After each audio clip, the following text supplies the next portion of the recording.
Hey, folks, thanks for tuning in to the BAMF podcast. I'm your host, Mike Lafferty. And before we get started, here is our contractually mandated intro music.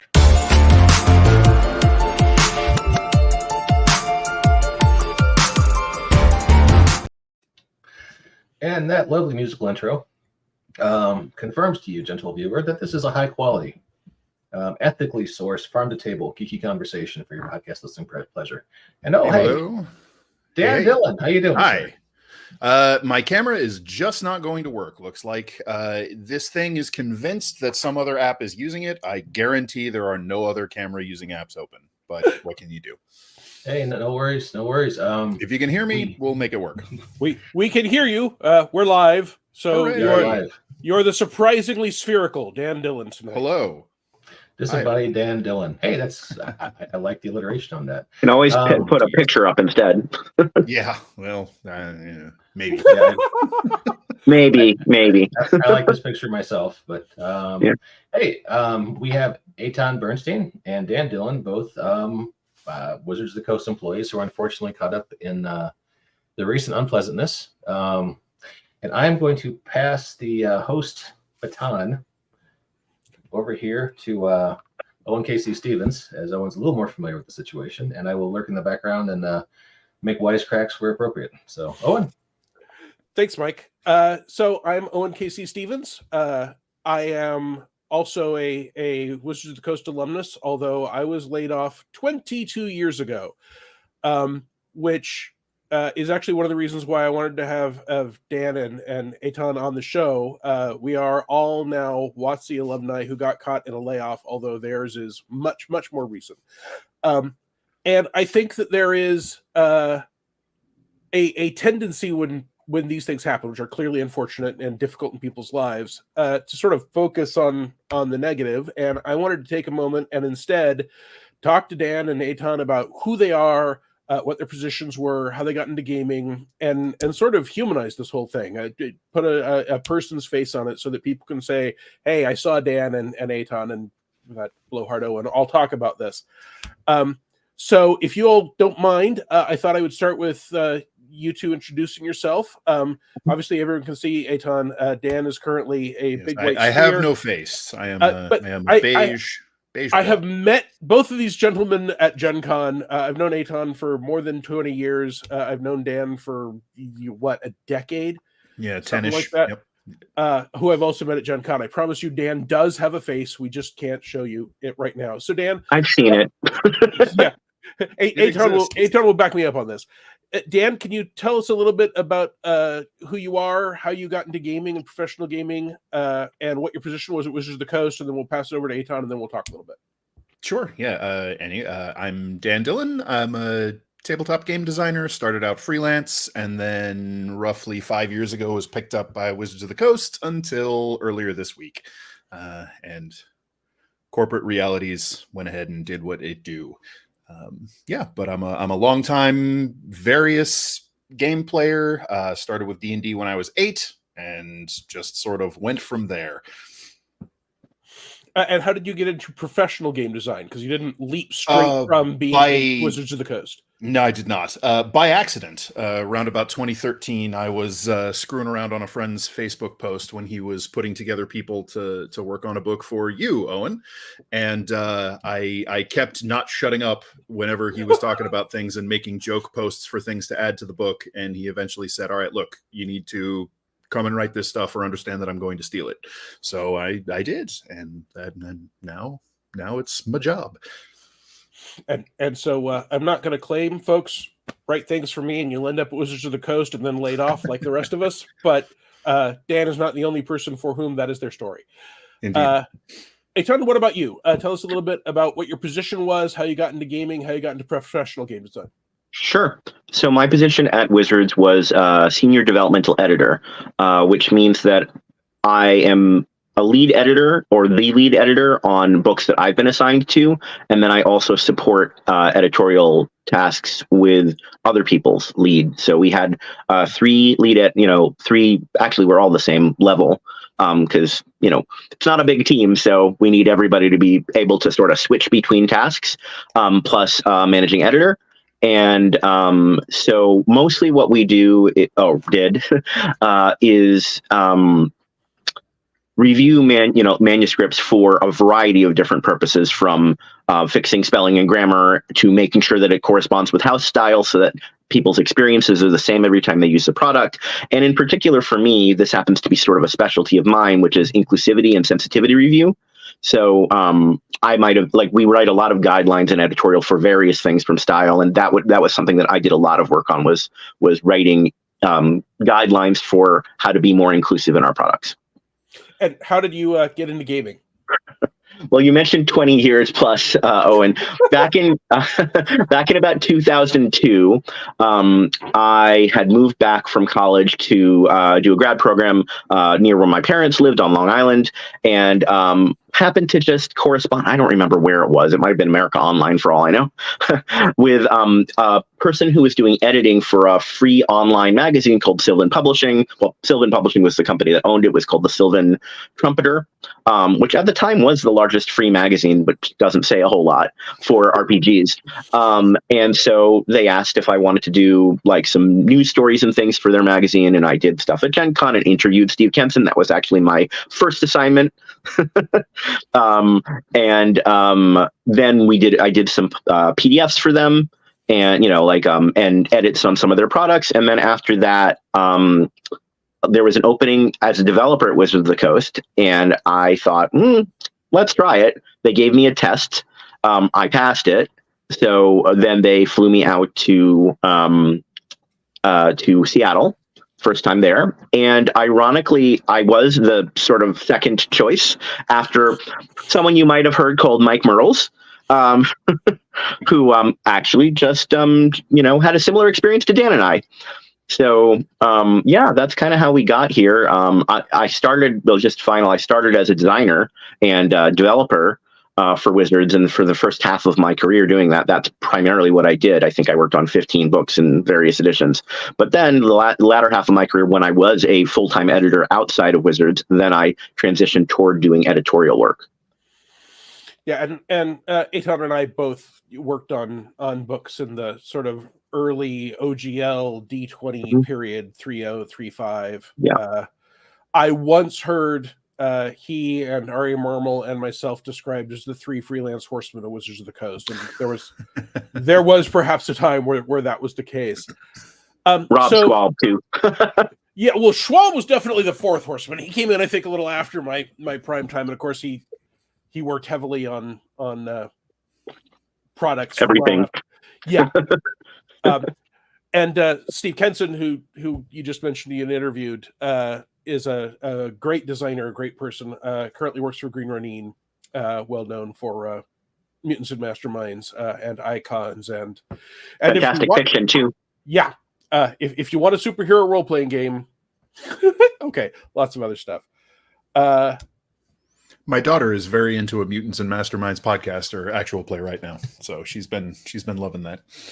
Well, go ahead. Sorry, go ahead. Oh, definitely to plug myself.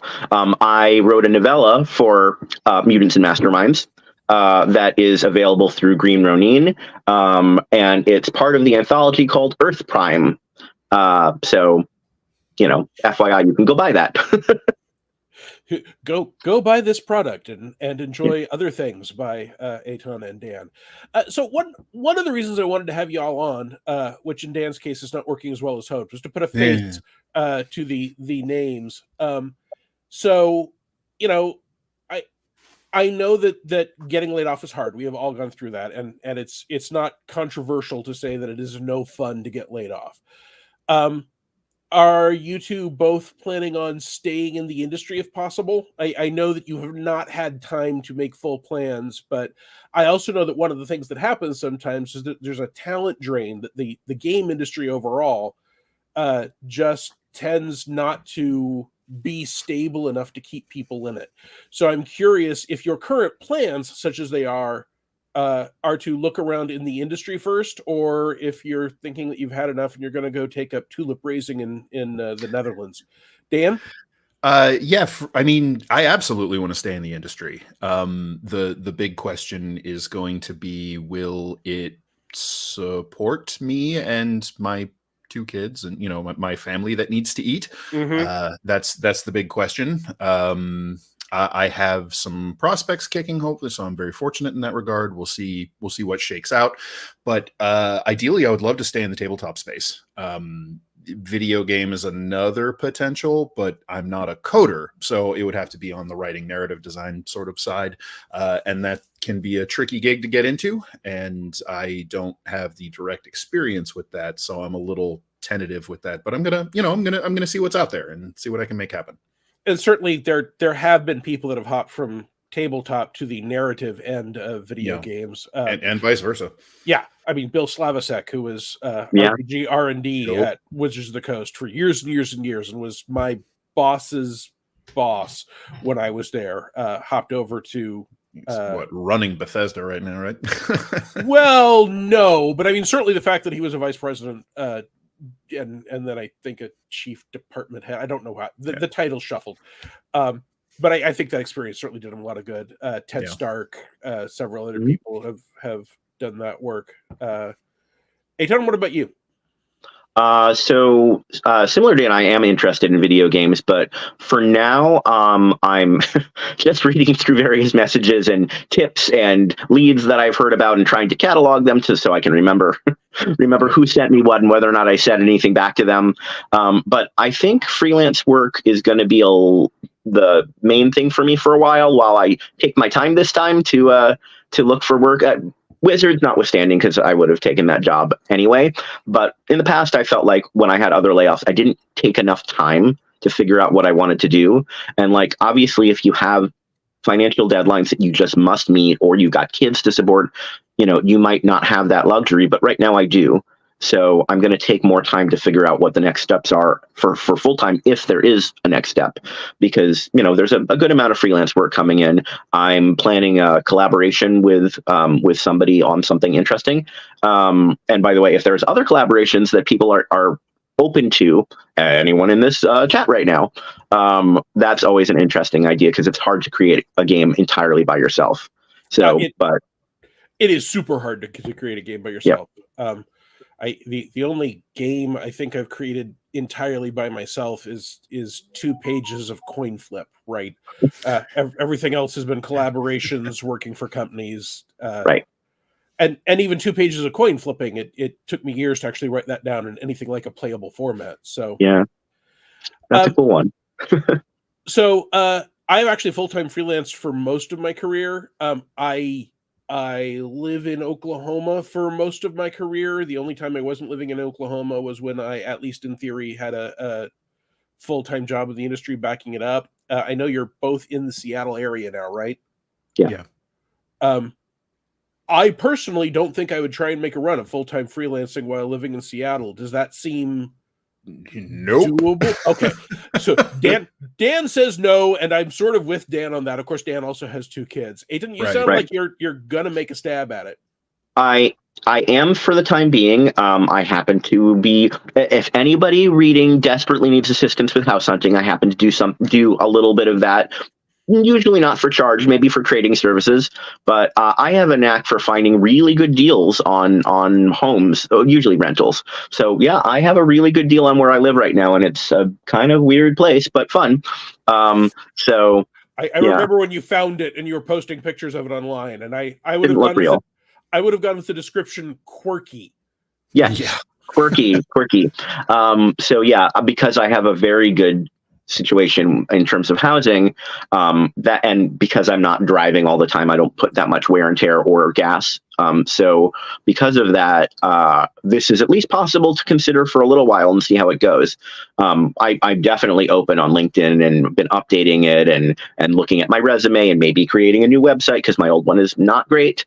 But you know, so I think I'm in this is not too bad. I mean, like, I would have loved to stay at Wizards, but I'm seeing this as an opportunity, because we tend, when you're a full-time employee at a company, not Paizo for reasons that I've heard, but because anyway, but at Wizards, we tend to be very focused on what's happening internally. And there are a lot of processes to get, you know, permission and approval to be in public, you know, like events. So because of that, we don't do a lot of self-promotion. And there's really good reasons for that. So that is not a criticism, but now, I mean, there's nothing stopping me from saying what I want to say or doing what I want to do as long as it's not hurting anyone. Correct. I want to jump in and note that we have a comment that Roll for Combat's Mark Seifter, who I know and who's a great person, put out an open call for anyone Wizards of the Coast laid off to contact him for potential work. And I know that Roll for Combat does a lot of Pathfinder 2nd Edition stuff, for example, which, Mark helped create and is a game I'm very fond of. I mean, I worked for I was a Paizo employee for a good deal longer than I was a Wizards of the Coast employee, and Paizo is very open about what they allow. When I was a Wizards of the Coast employee, I was on the Star Wars license at the time, which they don't currently have, but it was pretty clear that I was not to go blabbing about my opinion, for example, of the Star Wars prequels without having had that opinion vetted. Right. And that's what I said as a WOTC employee impacted not only how people viewed WOTC, but potentially how people viewed Star Wars and the Star Wars game overall. There are contractual obligations there. And you don't want to mess up contractual obligations with Lucasfilm at the time or Disney it would be now or right. So there are absolutely good reasons to want to have communications experts doing your communication and send a single message, etc. And different companies are different, right? I worked for Green Ronin part-time for a long time, and if I was talking about something that wasn't Green Ronin related, they really didn't care. If I was talking about something Green Ronin related, mostly they just wanted a heads up. So different companies have different expectations and different policies. So you mentioned, and that's exactly one of the reasons why I wanted to have both of you on the show, because it can be very difficult to promote yourself when you're full-time, and that's not even a WOTC thing. When you're full-time in the game industry, wherever you are very often heads down in a book, looking at the deadline and the deadline after that and the deadline after that, and you just may not have time, even if you have opportunity, to promote yourself. So since you are both currently looking for work, first let me say, if anyone wants to contact Dan or Eytan and you can't find their contact info online, you can always find me on Facebook or Twitter, or you can email me at owen.stephens@gmail.com. That's STEPHENS. Obviously, I know how to get a hold of these guys, and I can forward anything along if they have contact information they want to put up, or you could contact me at my Patreon. Thanks, Mike. You could just look for me on Facebook. That's totally fine. Same thing as my name. There's no other Eytan Bernsteins anywhere ever. So I'm not so lucky with Dan Dillon. So you'll have to find the right one. I believe there's 5 or 6 in the world that I have found. So yeah, feel free. I approve most people unless I see something really scary in your profile. So, Yeah. I'm open to that. Conversely, these days I keep my Facebook more to people that I actually know. So idea. That's not the best place to look for me, which has been interesting because I didn't do that when I was freelancing. That was the only social media I had. So I've kind of backed off on Facebook.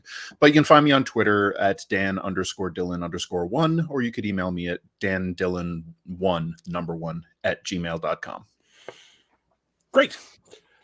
So if you all had your druthers, right? If you got to describe the perfect game industry job for yourself, there is editing, there's developmental editing, which is so different from copy editing.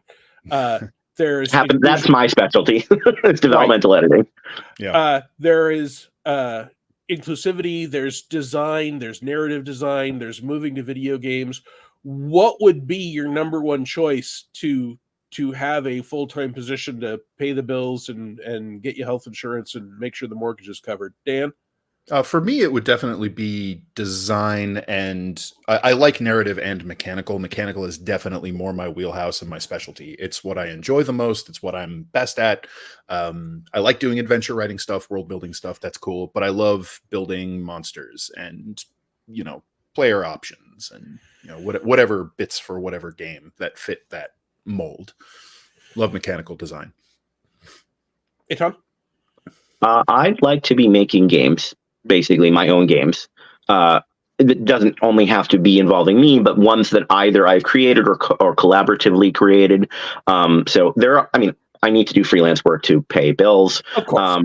And I'd also like to maybe on the side or even as part of a position, do inclusivity work, whether it's, supporting as a consultant or reviewing manuscripts and games and other products for, making sure that they are inclusive, but yeah, I think right now, either looking for unique opportunities to write something different, like possibly a text or interactive game, like, or interactive novels, or potentially all sorts of other sort of unique and new opportunities for writing. But foremost in my mind, there's a couple of games that I want to create right now, or maybe 3. So that's, yeah, it's been a long time since I've had like an opportunity to do that. When I was last a freelancer, really for a lot, for most of my time, none of the social media existed. Like maybe Facebook was getting started. So like, it's not exactly, I wouldn't say an advantage for people who are newer or have joined this industry relatively recently, but I think you'll find if you search for some of us older timers, we'll have a much smaller internet presence than even people in the last few years, just because all of the methods of promotion. And so good on them, because I'm much happier that people have I don't want to say easier, but at least more avenues for that. But this is all very new to me, finding all the right places to look and figuring out what's the best platform for me. So, I think that this is going to be a unique experience because there's just so much that wasn't the case when I last did this. Yeah, I mean, when I started freelancing in the 90s, it was about writing for magazines, multiple paying RPG magazines, because you had Dragon and Dungeon, White Dwarf. I got an article in Troll, which only had 2 issues. Pyramid, Pyramid Online. So there's and Pyramid still exists, to be clear. Yeah. You guys actually might know, does Dragon currently exist in any format? There was a digital Dragon for a while, but I lost track. To the best of my knowledge, there was Dragon Plus for a while. It wasn't the same thing as the Dragon magazine, you're thinking of, and old timers know. I believe that has shuttered. Okay. I could have sworn that I heard someone, and I'm not going to quote them because I don't want to put them on the spot, but I could have heard someone at Wizards, I feel like they mentioned that it's been folded into something, like something related to D&D Beyond or whatever, but I don't remember where or if that's active. But like they haven't like lost or gotten rid of those IPs. Like Dave Rosser says it does not exist anymore. Yeah, well, my understanding was Dragon Plus itself shut down. See, a question I'd love to know from Sly Flourish, Lazy Dungeon Master. Having freelanced in the industry before being hired by WOTC, what surprised you when you started working there? That's a great question. From freelance to WOTC, what was the surprise that you feel comfortable talking about? Sure. I don't know if it was specifically a surprise, but it was a pretty stark difference was actual process and procedure. Things like a template. Whereas if you're freelancing, I don't think I was ever once given a style guide or template, really. And it was just like, write however you write, whatever you write, and then our, editors, developers, whoever will make it happen. Writing into a template with style guiding I like it a lot. It works for my process very well. So just having everything in that sort of standardized kind of format was that was quite a change, going from figuring it out for myself and hoping the various publishers all like it to here's the thing, put it all into this. Hey, Tom? Yeah, something I don't think a lot of people might realize is that most RPG designers and editors get very little, if not no, feedback for things that they write. In fact, I would say the vast majority of things I've written in the time I've been doing this, I've never heard from a single person, because they don't know that you're involved in it, or they don't know who is the person who's responsible for what in particular. Oh, there's Steve Kenson. In particular, if you we're an editor on something or developer on something, people have no idea. I mean, I wrote 2 pages of Phandelver and Below this past year, and I think that I have a larger online presence with those 2 pages than the 11 books that I worked on when I was at Wizards. So it's the thing that actually for me, so because of that, we are, when we're editing or often designers on products, we're the only person doing it. We, most of the time we don't get feedback. Most of the time, either we're the most knowledgeable about what we're doing, or especially with editing, that, nobody tells us if we did something wrong. There's not as much learning opportunity. So when I got to Wizards, and this was the first time that I had been on a staff of editors, and thank God for Judy, because Judy Bauer is amazing. And she's a fantastic mentor, incredibly nice person. Like, I don't have anything I could think of to, it's like those food shows where they can't think of anything to say bad about your food. So she was the first person in my career who actually said, like, hey, I think you might misunderstand that little random grammar thing, or like, try to remember this particular little thingy in our style guide, or that's been deprecated, or whatever. Like, you don't really get that sort of thing doing it all freelance, unless you're lucky. Like, I had a couple of times when I was working on freelance design where, like, Rob Haynes, is it Heinso or Heinso? I don't remember. Sorry? I said, I believe it's Heinsu. Heinsu. Okay. And maybe it doesn't matter exactly who gave me actual feedback. Like, we think you're really strong in this, and maybe could use some improvement in that.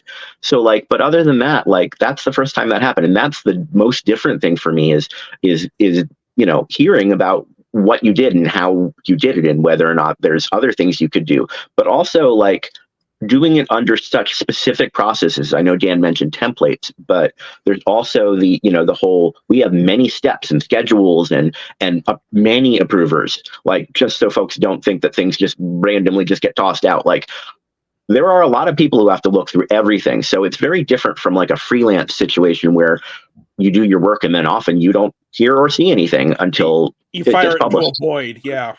Yeah. So, and the other thing is, as a freelancer, if it does change, you never know why.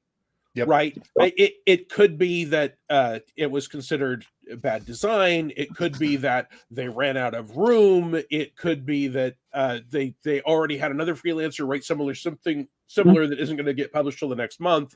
So you have no clue. Whereas, as Eytan mentioned, if you are on staff and a change is made, someone can come to you and say, hey, this is why that's happening. Take a look at this.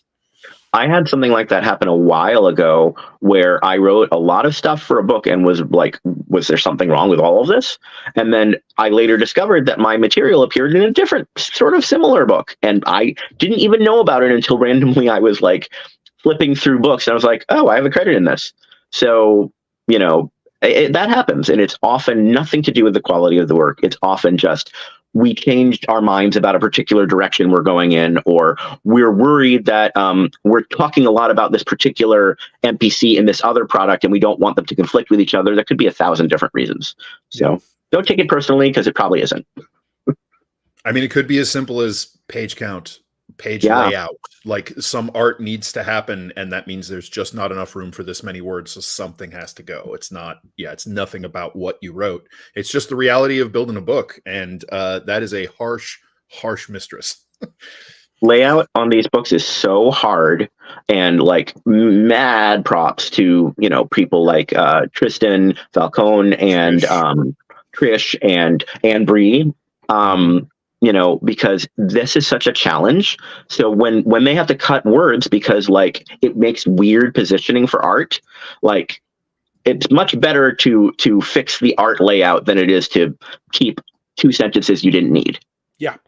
Well, and even on the art, one of the things I discovered when actually working at Paizo, and part of my job was to copy fit things to say, hey, here's the layout, make sure the words end at the end of the page. I learned that I was much better off ordering a picture of an owl bear, which is pretty close to compact, than ordering a picture of an angel with a lance, which was going to have wings sticking out this way and a lance going that way. And those things break up sentences. It can look really cool, but if it has to splash across the whole page, you can't have the word "the" and then a wingtip and then Angel, and then a Lance goes. It just won't work. It's funny looking at some older books where the text really does wrap around an art piece sort of in the middle of it. And I'm looking at it now and I'm like, how did we do this? How did we read these? Yep. I did want to take just a minute. Eytan mentioned Judy Bauer. Judy was at Wizards of the Coast on the editing staff for most of the time I worked there, for several years. And about feedback, she was the first person that was ever... At Wizards or at Paizo? At Paizo. Yes. Sorry, when I was at Paizo, she was there. My apologies. It all gets jumbled. I'm old. She was the first person who was both in a position and had the drive to come to me and say, hey, this thing and this adventure that you've approved as a thing that the player should do as the best solution is creepy as hell.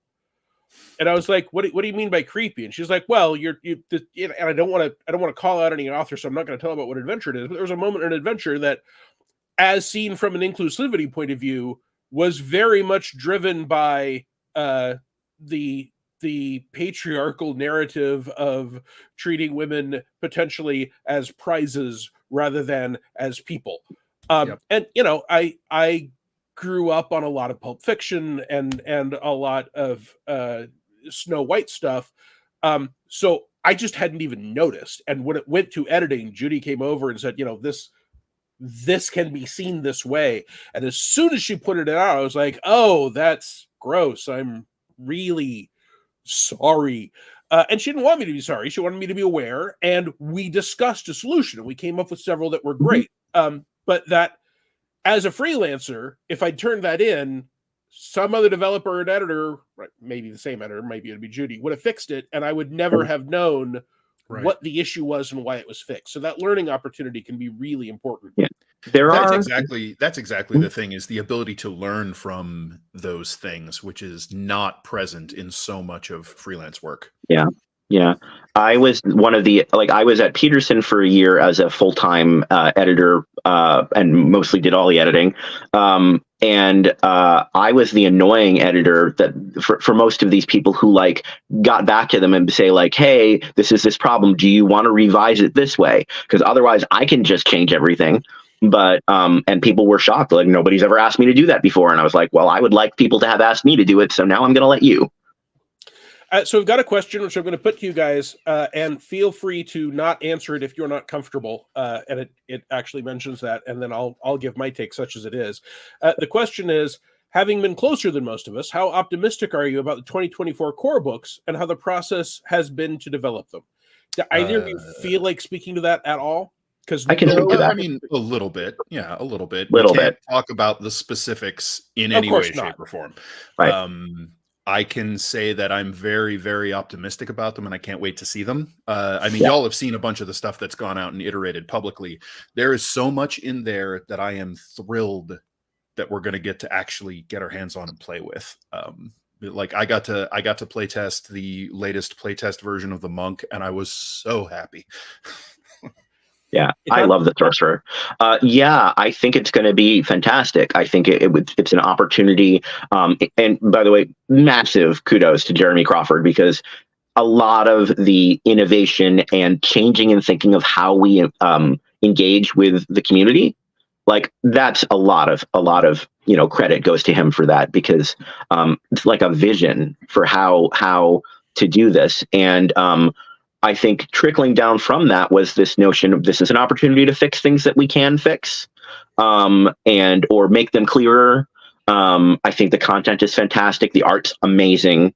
I did a little work on this before I left. I won't say on what or how, although I will say that I did a lot of work drafting content standards for just guidelines for how we're portraying things. I have no idea where those will go, but that's not, and you know what, they may not use that at all now that I'm not there, but that was just something that all companies have to do for new products. So, sure.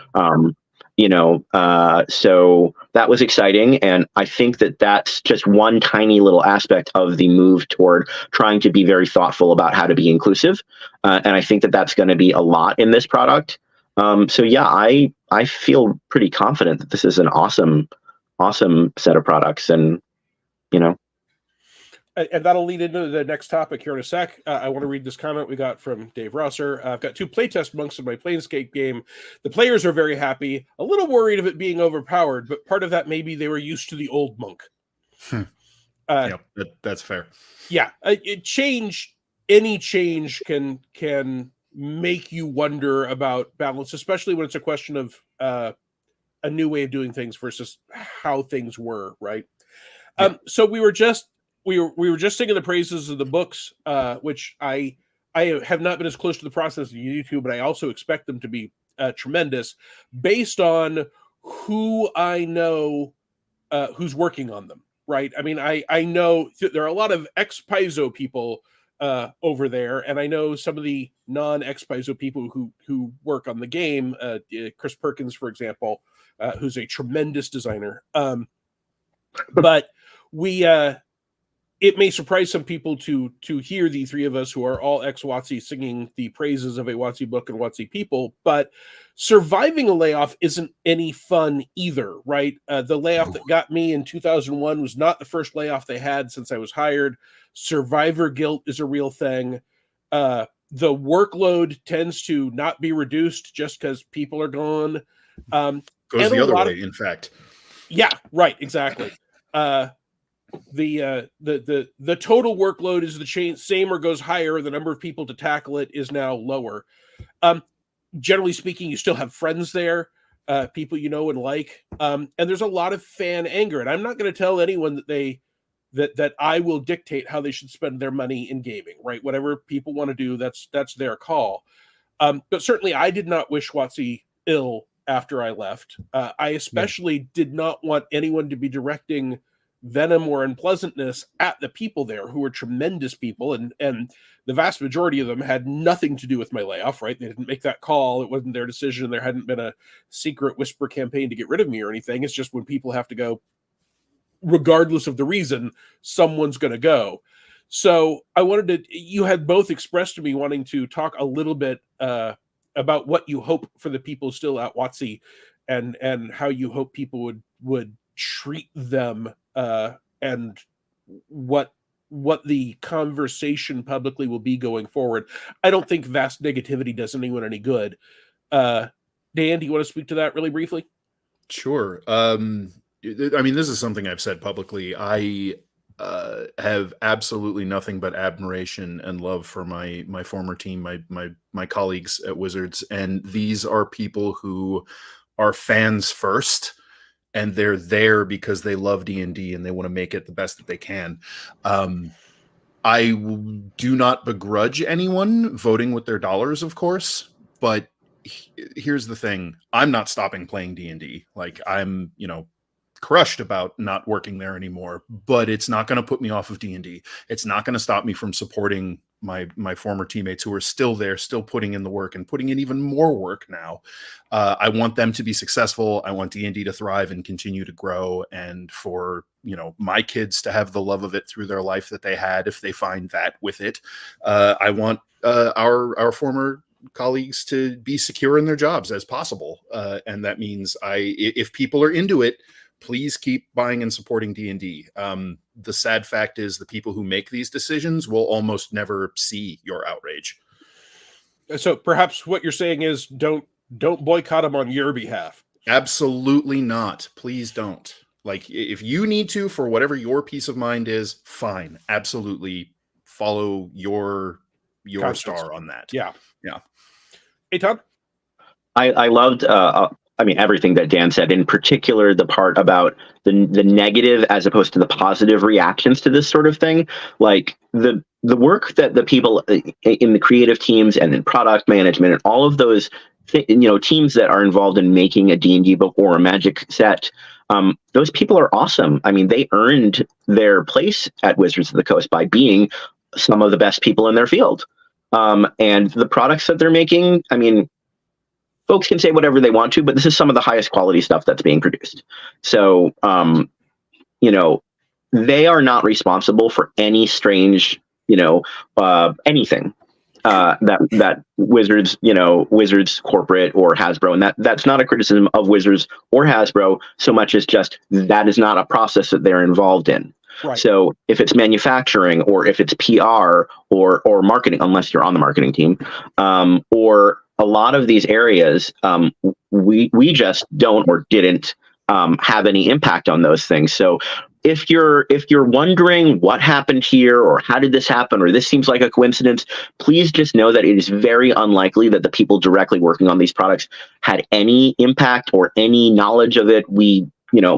There's a reason why these things are kept quiet until they're ready to talk about them. So don't blame the people working on the game for this. And if people are upset about, say, people being laid off, rather than just going and switching all of your support to from Wizards to some other place, support the people who were laid off positively. Go to their Patreon or trying to remember the names of the other ones that you mentioned, Owen, but there's Patreon, there's coffee, there's all sorts of, and for that matter, and let me leap in here because I already have, support doesn't have to mean money, right? No. If you see any of us saying, hey, here's a new project I'm working on, here's a new Kickstarter, whatever, just sharing and commenting those like and share media, the post means so much. Like and share is such a huge help. And write us an email. I mean, you can go onto my website and use the contact form. It is not all that common for those of us who aren't, Rob Schwalb. I mean, honestly, he may not get it either, so I don't want to speak for him. To receive emails like, "I really loved what you did with this," or "I was so amazed at how seamless that book was. It was so easy to use," or whatever you want to tell them. Like, you like a particular designer or whoever, just email them or send them a message on if you're connected to them on Facebook. And Lord knows I'm connected to too many people. I took a point from you, Dan. But support them, and it doesn't have to be money. It could just be some nice words, because I got to tell you, when that happens, it makes my day. It might even make my week. I mean, that can keep us going. It does. Conventions, lots of ways to show your appreciation. So I've got a few questions from the. Do you mind if I share some? Okay. Let's go through those. Had this from Sly Flourish. I don't know if we can answer this one. Actually, asking if they're going to fit all the material in the new 3 core books. Larger fonts, more content, more art. What's going to give? That seems like a lot of speculation. I don't know. Yeah, I mean. Yeah. Okay. Even if I knew, I couldn't say. There's some things that have been publicly talked about that I can point to. For one thing, the reorganization of things like which subclasses are going to be presented in the player's handbook. Jeremy has publicly said many times that there's going to be 48 subclasses, meaning 4 subclasses per class. Some, looking at you, cleric and wizard, that means that they're getting pared down to a reasonable number instead of the 8 and 9 or 17, whatever the hell they had. Yeah. I was going to say, go ahead. No, Eytan, you go. Okay. One thing I wanted to add, and this is not in any way specific to this title, but just that part of the expertise of editors and designers and art folks is just having tricks up your sleeve for how to save space. So it's knowing what kinds of content aren't that crucial that you could cut, knowing how to move art around or even get rid of a section that's redundant. So there are a lot of different ways that they could do this. Some of it could be organizational. They could say, well, it makes more sense to present it in this order, and it's also saves space. So there are a lot of tools for how to do that don't have really all that much to do with content. Yeah, a lot of ways to present information in a better, concise, more digestible manner, and they're doing a hell of a lot of work on that, and I can't wait to see what it ends up looking like. When I was at Paizo and we were working on Starfinder, one of the advantages we had is that while Starfinder is not the same as Pathfinder First Edition, it was built off that, which meant that there were a lot of things like stat blocks that we knew going in, okay, a stat block takes up this much room. Yep. And it actually takes up that much room plus 2 if we give them complicated, long abilities. So if we're going to do that, we can in advance make the decision to only give them one of those rather than say have a dragon have 5 of them.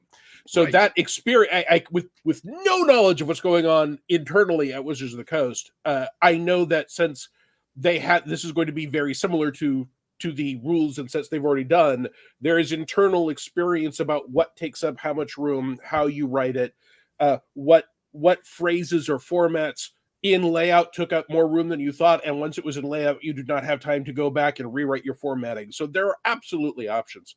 Oh yeah. You can retemplate things. I mean, like, let's say you think that the feats take up too much room, or let's say you think that a stat block has stuff in it that maybe people don't use that much or isn't really important for an encounter. You could just decide we're not including that particular thing anymore, whatever it is. And, you know, maybe people liked that thing, but you know, if it's making a DM's life harder when they're trying to understand what they're reading and pick a few things to do during the battle, then it not only might save space, but it just might improve the ease of use of the game. So I think that we're in good hands with that.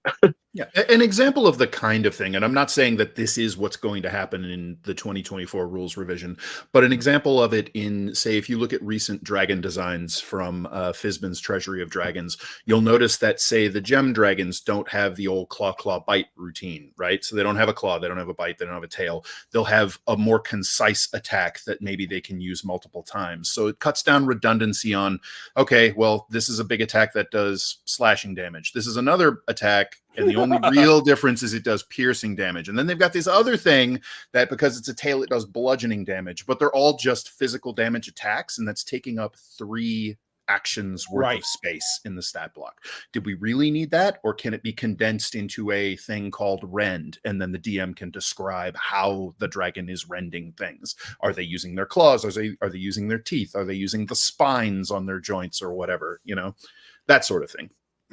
I got a question from Dave Ross. I'm sorry, go ahead, Owen. I was going to say, we got a question from Dave Ross here, which I almost certainly suspect the answer is we can't really talk about it unless there's public info that you want to bring up. And if there is public info, throw it out there, because not everyone sees everything. The question was, can you talk to about how much the playtest has changed things internally?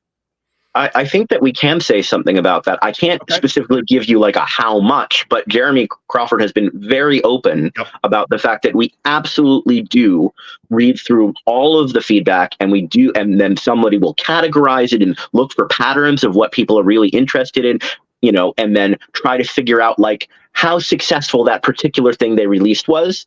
And then, you know, if it's, you know, doing well, but we want it to do better, then we can revise it. And like, there is a process for this. So the answer is, I don't know precisely how much. You know, Dan might know more than I am, but probably wouldn't say anyway. But I can say that people are absolutely listening to your feedback, and it's almost always the biggest driver that helps to determine what bigger directional changes might be. Yeah, it's difficult to answer that question in like a solidly quantifiable way. The easiest way for me to talk about it is, you know, Jeremy's been on videos talking about, hey, sadly, this thing we tested is going to be leaving us. It didn't make the cut or whatever. So I will say that your feedback absolutely shapes the directions these things take.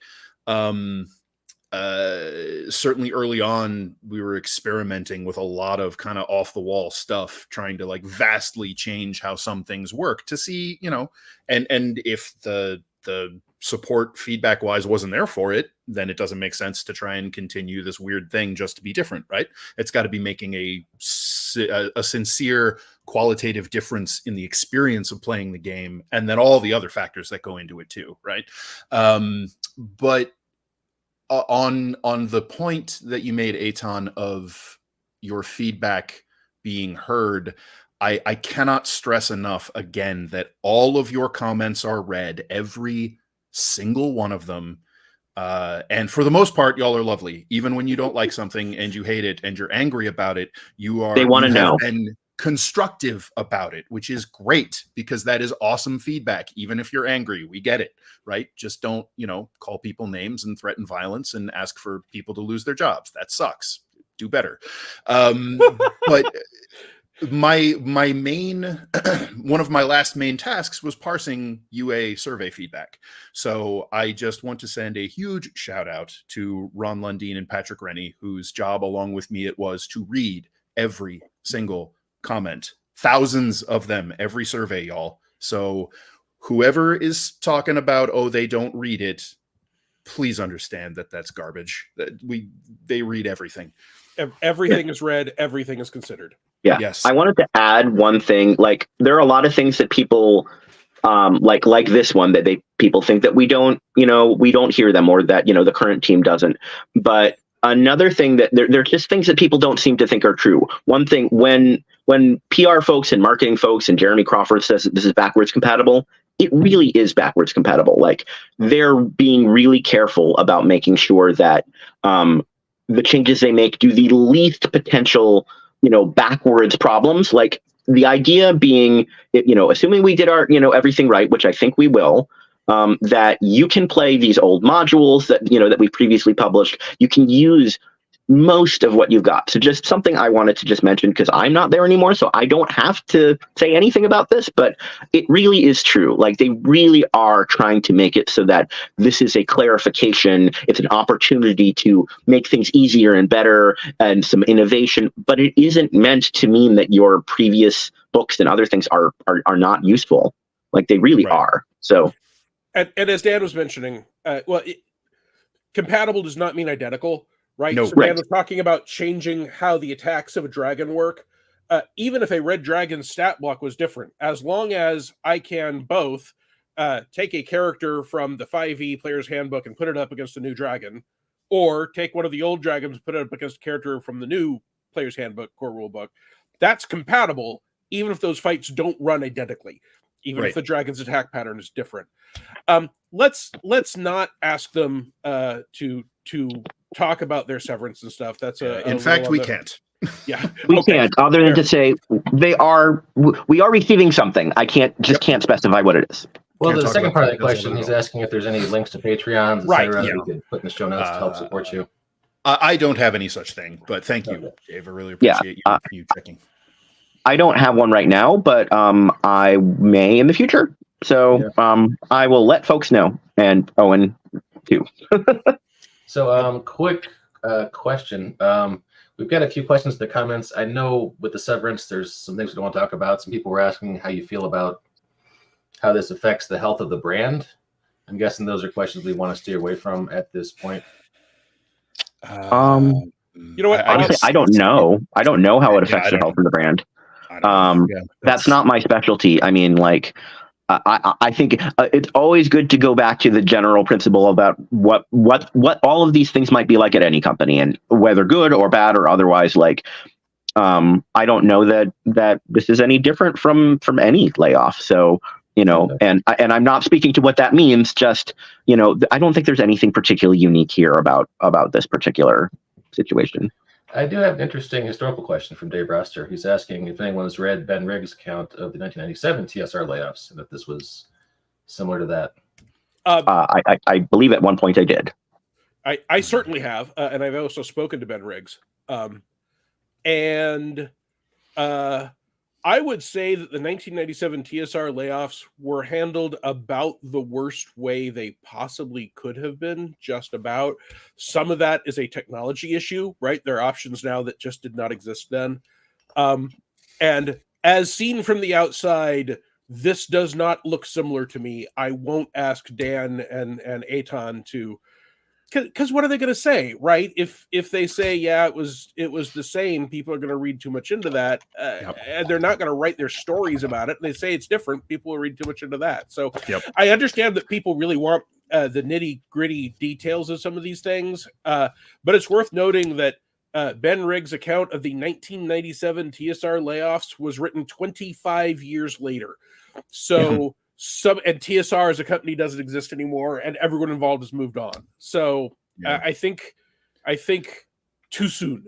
I think really the classic too soon is the answer to some of those things. There is and one I thing personally haven't read his account, so I wouldn't be able to draw any sort of comparison. Anyway, there's one thing I feel confident saying, which is just that, like, I mean, I've been through other layoffs at other companies, and obviously we're shocked and grieved and whatever because we lost our jobs and we loved doing this. But like from a perspective of how these things tend to go, Wizards of the Coast and Hasbro, they didn't do anything as far as I can see that was, egregious or like really or cruel or malicious or anything. It's what a layoff is. And so regardless of how people feel about that, I don't think that there was anything unusual. People were nice, were helpful. They're offering, to give references. Like, I think, as these things go, there's nothing unusual So yeah, and I know that some people this is talk just about, a corporate reality. I know a lot of people talk about how cruel it is for the layoffs to occur just before Christmas.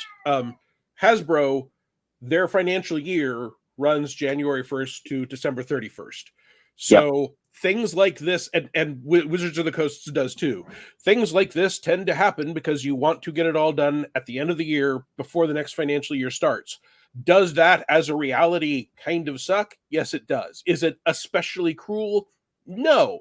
And I was talking to someone about this, and they were saying that, oh yeah, I was thinking about it, but then some friends of mine got laid off in August, and I was thinking, oh, how are they going to pay for the entire upcoming holiday season? And then some friends of mine got laid off in June, and I was like, oh, how are they going to pay for school? There's no good time. I was going to say, there's no good time There's to lose your no job good unexpectedly. time, and so that's just, at least this way you know what it's likely to happen. That's I actually say about it. I have a positive thing. I mean, positive in relatively to say about this, which is that a lot of things change as of January 1st. Like, there's tax things that change in January. There's healthcare things that are that change, and so from in some ways, of course the holidays are tricky, and of course we don't want to be laid off at all. But like there are some good aspects to that in terms of just dealing with life stuff. Like if so much of this happened next year, then it would have been taxes next year, and it would have been a lot of other things. So like that's not a saying that I love this or anything, just saying it's not. Honestly, I don't think it's tremendously worse than any other time. Lou Anders asked, you may not be able to say or even know, but will the 2014 D&D rules be available as legacy content on D&D Beyond? I will say now that absolutely no idea. Right, no idea. I will say now, no one knows, because even if that decision's been made, that decision could easily change. Yeah. The 3035 rules weren't originally available, and then the decision was made to put them up as PDFs, same with first and second. And so you'll just have to wait. Even if that decision had gotten made, it would not be something that couldn't be reconsidered. And also, that's not the kind of decision that people on the creative team would really know about. That's much more of like a sales, marketing, PR, all of those things, and we often don't hear about those things until everyone else does. So I often learn about these things by reading my friends' social media. So yeah, there's a lot of times where we learn these things are happening when we see the posts and people reacting to it. And it's going to be the same answer to Sly Flourish. Have you seen changes in how WOTC Hasbro is treating D&D digital versus print products? Is there a bigger push to support smaller D&D Beyond products? That's not these guys' department. I mean, literally, there's a department.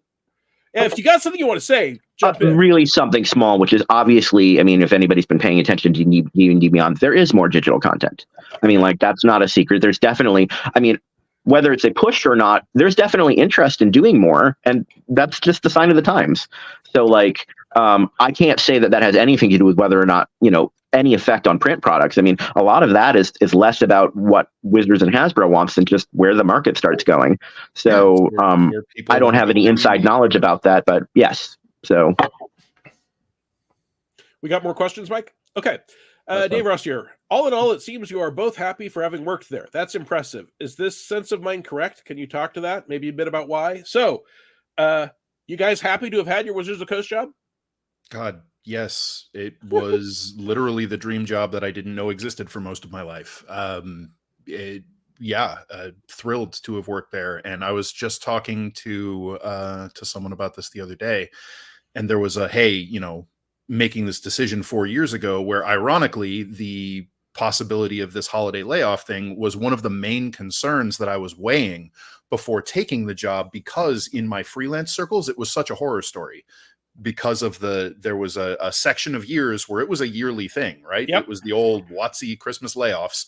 And so I had to very seriously consider that, to, consider uprooting and trucking my family halfway across the country to do this. And I did it, and here we are. So I made it about 5 years. But yeah, I'd do it again. Right. I don't regret it. Not for a second. The people I work with are amazing, and I learned so much from them, and I got to give back to this game that I love. I can't say anything bad about that experience. Hey, Todd?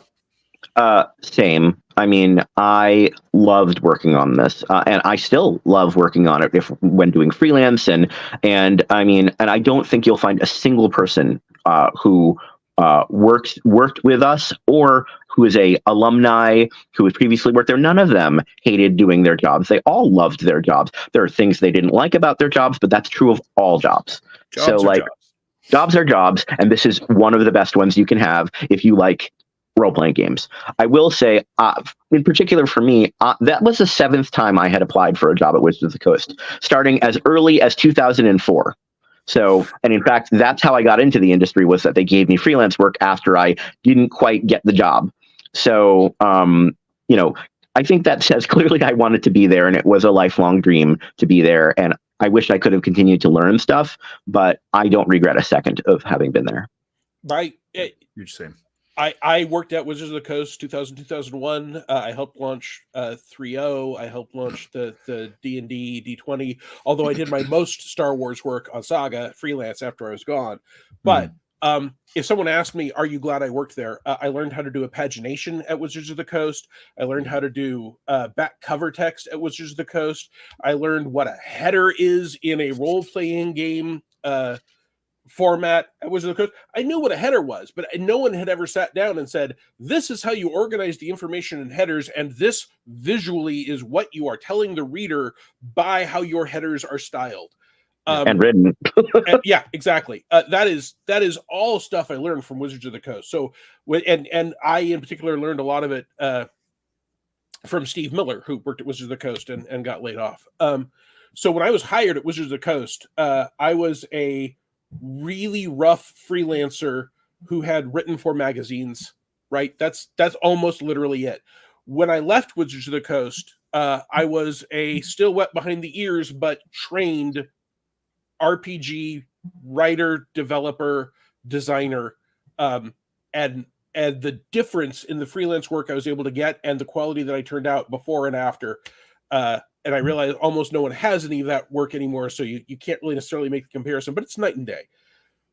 So I was very glad to have had that job. That job prepared me for the next 22 years of my career. Yeah. Now, the same is true of my time at Paizo, where I was there for 5 years. I learned so much. But not to mention people, like friends and coworkers and connections. You know, like these are great people to know for a variety of reasons. I met Chris Pramus and Nicole Lindrus when I worked at Wizards of the Coast, and I have worked for them. I met Stan, who's a business partner and a great friend of mine. I only know these guys because of connections that came out of that. So yeah. So we're just creeping across the hour mark. Before I continue, Dan, did you have a chance to respond to that last question?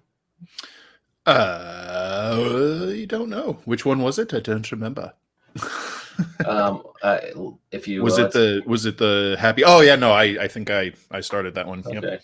Yeah. Can we work in 2 more comment questions before we wrap things up? You guys got time? I don't have any place I have to be. Okay. I don't think you can answer this one, but we'll go ahead and ask. From Al in the comments, questions about digital D&D content. Do you feel D&D will replace DM's Guild as a digital marketplace? It either means less full-time employee designers and more freelance pulled from things like adept programs. I suspect you can't answer that, but no, can't. I don't know. Yeah, I haven't heard anything about that, but I wouldn't know any sooner than you would if anything like that ever did happen. But not as far as I'm aware. But that doesn't mean anything. Just keep that in mind. Yeah, that's so far out of our wheelhouse. Okay. Question from Sly Flourish. I can't say this word tonight. Sly Flourish. Yeesh. Question: what game design knowledge stands out to you that you learned from working specifically at WOTC? That's a good question. I will throw one in there while you two think, because I worked at WOTC and I learned a lot of specific things. And here's one I learned. And I learned this from Andy Collins, who worked there at the time. Things should be the same or different. They should not be almost the same with little teeny tiny hard to notice differences, because that both leads to confusion, because if you think they're the same and they're not, and it also, especially if they appear in different books, makes people wonder if you're correcting the first thing. Oh, is everything like this supposed to work this way, or just that thing? We deal with that a lot. Yeah,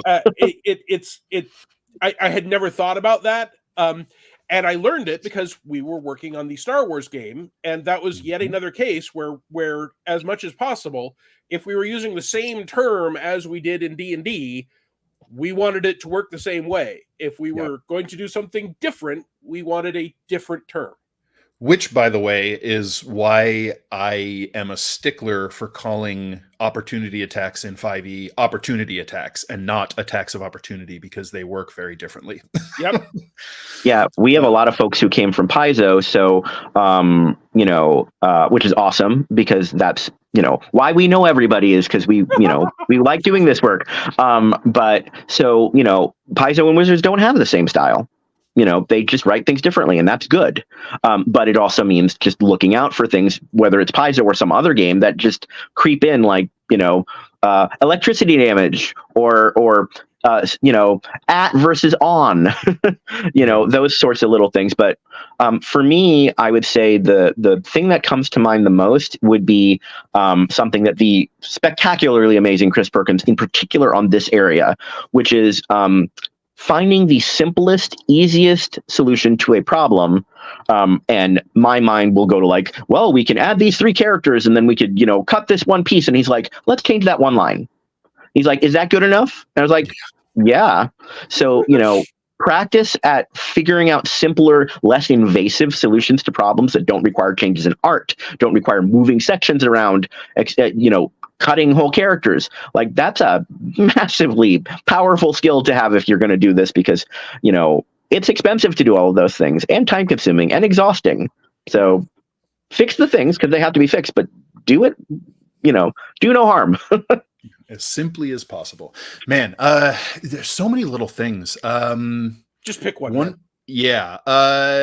One of the biggest things that I learned while working there was really about sort of player mentality and psychology. And it's about how badly players want to break their own games without realizing it. And like, I say this with all of the love in the world, I do the same thing, right? Like, I think of this cool thing and I want it to be that way. And you really need to stop and think through the implications and get good at looking at how that will create ripples. And then that also feeds into playtesting, using things, seeing what happens. Because there are so many suggestions or things that people want to do that will just destroy the game. Like, it will just fall apart. And getting good at seeing where those things are coming and avoiding them is really important.